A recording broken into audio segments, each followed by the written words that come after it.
কলকাতার একের পর এক থানা পরিদর্শনে মুখ্যমন্ত্রী। প্রথমে ওয়াটগঞ্জ থানায় যান শুভেন্দু অধিকারী। ওয়াটগঞ্জ থানা থেকে চলে আসেন ইকবালপুর থানায়। একের পর এক থানায় গিয়ে কাজ খতিয়ে দেখেন পুলিশমন্ত্রী।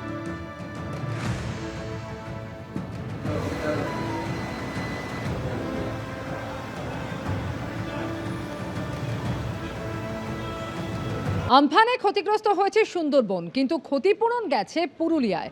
এমনই আজব অভিযোগ আসছে বিভিন্ন প্রান্ত থেকে। এর পিছনে কে রয়েছে, কারা জড়িত তা খতিয়ে দেখতে হবে। সড়ক পঞ্চায়েত মন্ত্রী দিলীপ ঘোষ। মমতা বন্দ্যোপাধ্যায় সারা পশ্চিমবঙ্গে টাকা বিতরণ করতেন। সুন্দরবনের ক্ষতিগ্রস্তরা আজ অব্দিও ক্ষতিপূরণ পায়নি। আমফানের টাকাও সব লুট করা হয়েছে, অডিট হবে সড়ক পঞ্চায়েত মন্ত্রী। রিপোর্টে বিচিত্র সমস্ত কথাবার্তা উঠে আসছে।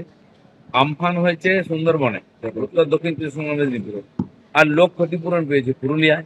এরকম আজব ব্যাপার তথ্য আসছে সব, এবং এর পিছনে কে আছে? মমতা ব্যানার্জি বোধহয় সারা পশ্চিমবাংলায় টাকা পয়সা বিতরণ করতে, আর যে বেচারাদের বাড়ি ভেঙেছে সুন্দরবনে তারা এখনো ক্ষতিপূরণ পায়নি। তার জবাব আগে ওনাকে দিতে হবে, এবং যে অফিসাররা করেছে তাদেরকেও দিতে হবে। এটা সৎপাত্রে যায়নি, লুট হয়েছে, তো তারও হিসাব, তারও অডিট, সেগুলো সব হবে। অভিষেক বন্দ্যোপাধ্যায়ের সেবাশ্রয়ে দুর্নীতির অভিযোগ। রাজ্য মেডিকেল কাউন্সিলে গেলেন অভিজিৎ দাস ববি। রাজ্য মেডিকেল কাউন্সিলে বিজেপি নেতা অভিজিৎ দাস ববির আজ সাক্ষ্য গ্রহণ হল।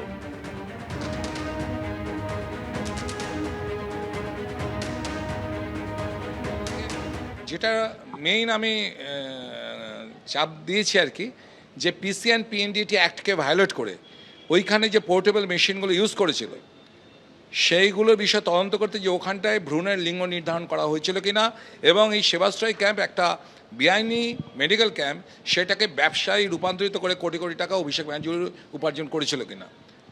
আর সেকেন্ড পয়েন্ট যেটা হচ্ছে যে যারা এর সঙ্গে এক্সট্রা মেশিনটাও রয়েছে, ওটা অ্যাটমিক এনার্জি রুলসকে ভায়োলেশন করে, কমিশনের রুলসকে ভায়োলেশন করে। কী করে এক্সট্রা মেশিন ওখানে ইউজ করা হলো?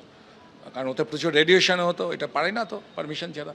সে সময় নাকের ডগায় হলো, তার ডিএমের কি নলেজে ছিল না, প্রিন্সিপাল সেক্রেটারি হেলথের নলেজে ছিল না, স্বাস্থ্যমন্ত্রীর নলেজে ছিল না।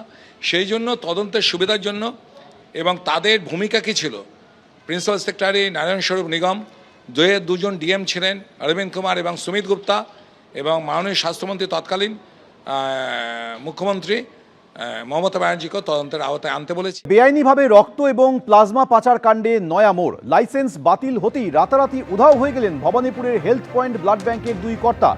ড্রাগ কন্ট্রোলের তরফে লাইসেন্স বাতিল হতেই রাতারাতি আর কোনো খোঁজ মিলছে না এই দুই কর্তার। জামিন নিয়ে গা ঢাকা দিয়েছেন দুই কর্তা, আবার পালাতেও পারেন এমন মনে করছেন স্বাস্থ্যমন্ত্রী। হেলথ পয়েন্টের লোকজনকে বেল নেওয়ার পরে পাওয়া যাচ্ছে না। এবার স্বদেশ কি বিদেশ সেটা পুলিশকে জিজ্ঞেস করলে ভালো বলতে পারবে। যেটুকু ভাষা খবর পাচ্ছি সেটার পুষ্টিকরণ করতে পারবো না, কিন্তু মনে হচ্ছে তারা দেশের বাইরে। বেআইনিভাবে রক্ত এবং প্লাজমা পাচার কাণ্ডে নয়া মোড়। লাইসেন্স বাতিল হতেই রাতারাতি উধাও হয়ে গেলেন ভবানীপুরের হেলথ পয়েন্ট ব্লাড ব্যাংকের দুই কর্তা। ড্রাগ কন্ট্রোলের তরফে লাইসেন্স বাতিল হওয়ার পর থেকেই এই দুই কর্তার কোনো খোঁজ মিলছে না, কিন্তু তারা গেলেন কোথায়? স্বাস্থ্যমন্ত্রী অভিযোগ করছেন যে জামিন নিয়ে গা ঢাকা দিয়েছেন দুই কর্তা, আবার বিদেশেও পালিয়ে গিয়ে থাকতে পারেন। এবিপি আনন্দ, এগিয়ে থাকে, এগিয়ে রাখে।